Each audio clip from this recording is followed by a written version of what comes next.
G'day viewers. In this segment we'll talk about contention-free multiple access, an alternative design to the method of multiple access used in Wi-Fi and classic Ethernet. So in Wi-Fi and classic Ethernet, the multiple access problem is solved with randomization. What we'll talk about in this video is a completely different technique which is based on taking of turns. So in this picture here, the four nodes might take turns from left to right, 1, 2, 3, 4, to send to the access point. Before we get into the design of turn-taking multiple access protocols, one issue we need to talk about a little bit is why we would bother. Why aren't random multiple access protocols good enough? If they were, after all, there's no need to worry about these different turn-taking protocols. Well, it turns out that CSMA, the carrier sense multiple access method we looked at for Wi-Fi and Ethernet, is good under low load. It's very effective there. And the reason is that it grants immediate access, so there's no delay. And under conditions of low load, few collisions are expected, so the overhead is very low. But the issue, and the reason we're talking about turn-taking multiple access, is this bullet here. Randomized schemes are not so good under high load. The issue is that under high load you expect collisions, and this leads to a high level of overhead. It's also the case that the access time varies. A node, when it tries to send, might get lucky, try and send and get its packet off right away, its frame off right away. Or it might get unlucky. It might suffer repeated collisions, and so it might take a long time for its frame to be sent. We would like to do better under conditions of high load. With turn-taking multiple access protocols, the protocols define an order in which the nodes send. The order is really an opportunity to send. It's a chance to send. So if you have a frame, when your turn comes around, you get to send it. If you don't, you just pass, and the next node gets its turn to send a frame. All we really need to do to come up with these protocols is to devise some ordering.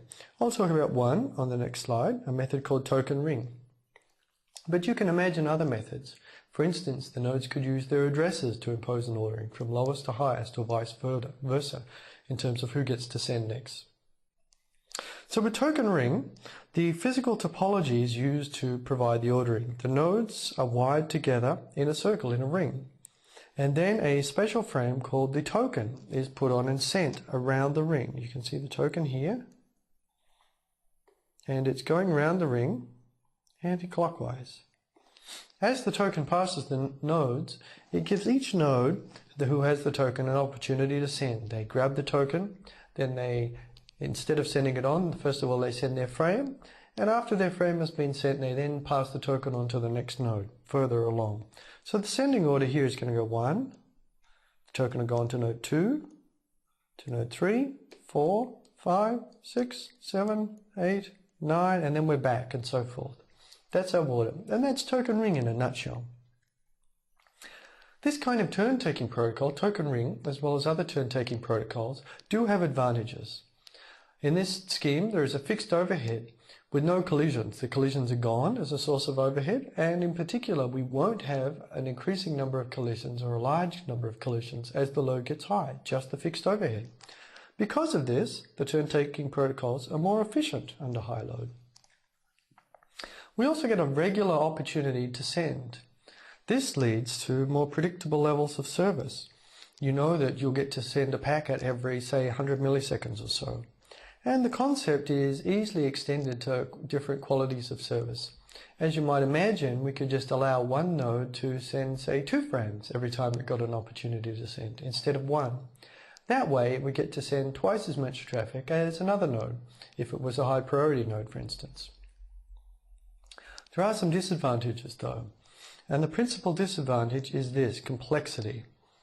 There's more to this protocol, defining the ordering and imposing it, and that means that there's more to go wrong. What could go wrong? Well, just as an example, what would happen if the token was lost? Now, this really shouldn't happen. The token's just a frame going around the ring, but unexpected things can happen occasionally. Let's just suppose that the token is corrupted by bit errors, and it's too corrupted for any error correcting code that's used down there to deal with, or even an error detecting code to recognize that the token's in error and allow it to be repaired. If that were the case, the token might suddenly appear to disappear, and then the whole protocol would lock up. And if you can't send until you've got the token and there is no token, boy, you just never get to send. That would be no good. So we'll obviously need to guard against that. How? Well, token ring protocols in practice have every node have extra machinery to guard against these kind of failures. Nodes might run a timer, for instance, and if they haven't seen a token for a long time, they might decide there's been an error, and the nodes would collectively mint a new token. They'd work out who would do it. They would have to coordinate so they didn't have to have multiple tokens, and so forth. You can see that even though losing a token is a rare case, it can add considerable complexity to the protocol. There's also somewhat higher overhead at low load. The overhead of token ring is fixed, just passing that token around, but it's non-zero. And at low load, CSMA or randomized schemes have almost no overhead whatsoever.